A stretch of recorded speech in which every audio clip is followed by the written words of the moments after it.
Mimi nilikuwa kijana kanisani. Kijana kabisa. Nilikuwa maarufu sana kanisani. Baba askofu wangu alikuwa ananipenda sana.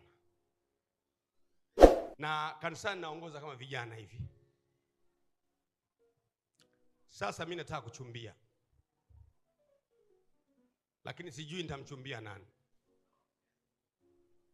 Grace mke wangu tulikuwa tunasali kanisa moja. Sasa akachumbiwa. Mimi sijamchumbia. Akachumbiwa. Akachumbiwa na jamaa mmoja, jina yake anaitwa Nshama. Namkumbuka mpaka jina.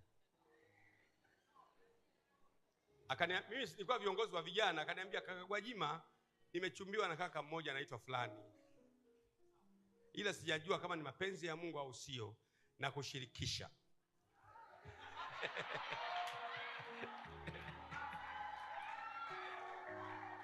Kwa sababu mimi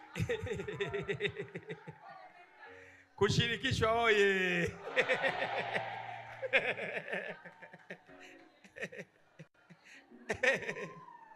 Akaniambia Grace, akaniambia mimi nilikuwa kijana wa kiroho kuliko vijana wote, na waongoza vijana wote na wasaidia, na kushirikisha kaka Gwajima ili tumuombe Mungu tujue ni mapenzi ya Mungu. Nikasema safi kabisa.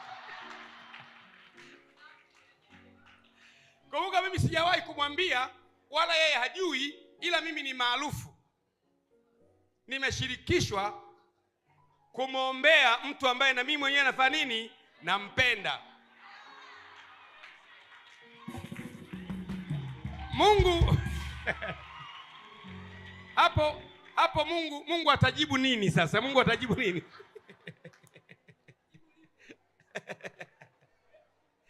Sasa mimi kusema kweli sikuomba. Niwe mkweli. Kwa hiyo nikawa namwambia da Grace, wewe tuendelee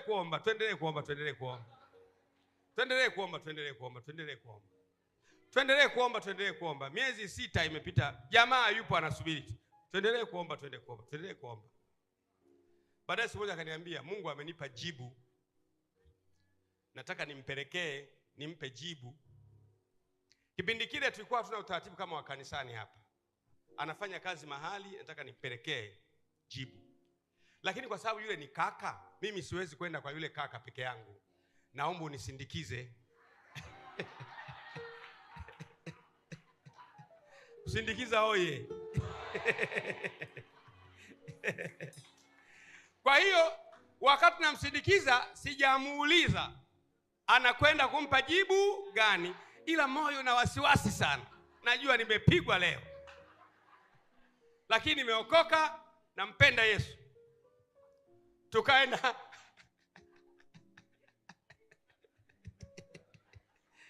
Tukaenda mpaka nyumbani kwa yule bwana. Kufika pale, hodi karibu. Na yeye ananifahamu mimi, sababu na mimi ni mtu maarufu. Mimi nilikuwa maarufu tangu nikiwa mdogo. Wale waliosoma na mimi Costa naona hayupo leo. Waliosoma na mimi nikikutazama machoni kama una mapepo, na mimi ni mwanafunzi lakini unaanguka chini. Kwa hiyo shuleni walikuwa wananiita askofu. Nikiwa mwanafunzi kuanzia O level. Sasa tumekwenda kwa yule bwana. Tumekaa kwenye makochi. Kaeta soda, yuko vizuri yule bwana, yuko vizuri. Ana gari pale, imepakiwa gari pale. Alikuwa anafanya kazi nafikiri Amlef, yuko vizuri, kuna Land Cruiser hapo na nini. Mimi mwenzake na mabuti tu. Lakini na upako.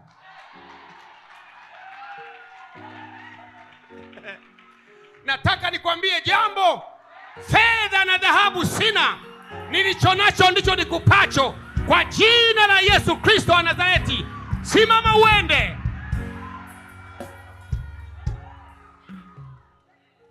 Vijana usitengeneze ngongoti. Eti leo unajidai kwamba nimesoma, nimemaliza form 6. Mwambie huyo mchumba wako hapa darasa la 3 tu, ila mafuta yapo. Kumpenda Mungu kupo. Ili atakapoolewa na wewe ajue kabisa kwamba tutapambana darasa la 3 hivyo. Sasa tukakaa kwenye makochi, kafunguliwa soda pale, tukanywa.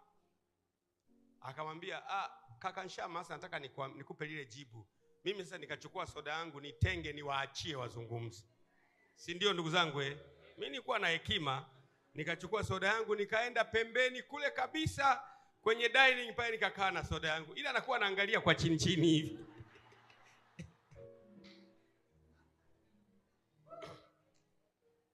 Ghafla yule bwana akatoka pale alipokuwa amekaa. Anazunguka.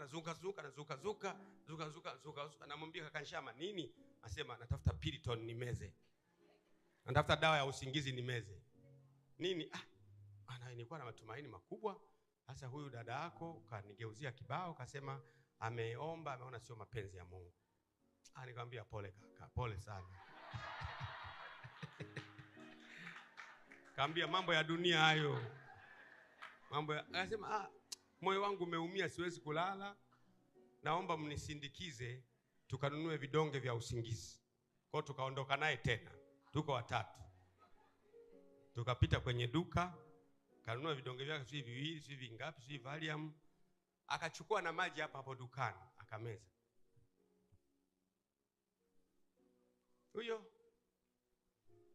Na mimi nikamsindikiza Grace mpaka kanisani, nikaondoka zangu.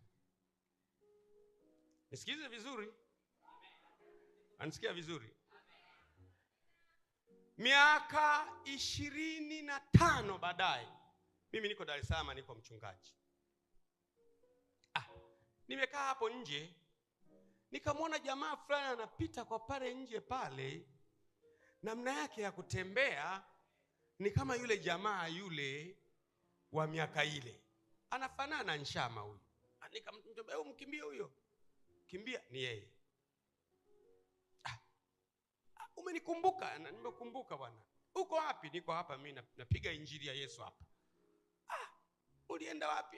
Mimi nilienda nje ya nchi, nikarudi. Mimi nimeamua kuwa mchungaji ndugu yangu.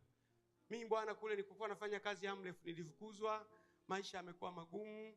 Sasa hivi unavyoniona hapa, niko hapa natafuta kazi, nisaidie ndugu yangu. Karibu bwana, angalau kunywa maji hapa. Baada ya miaka 2 amefariki. Kwa hiyo unaona sasa, kumbe Grace alipoangalia hivi, aliona mpaka kifo.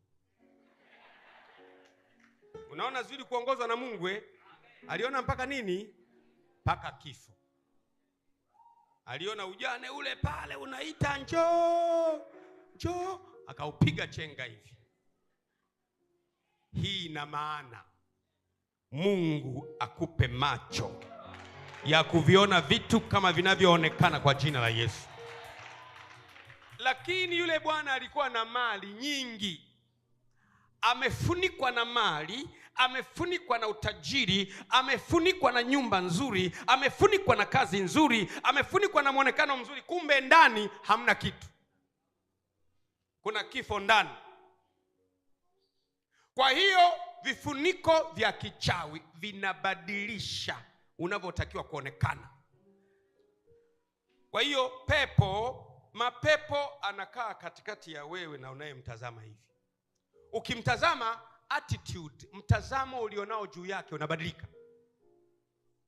Mtu anakuangalia kabisa hivi, anakuona binti mzuri, lakini unafanana na Jomo Kenyatta.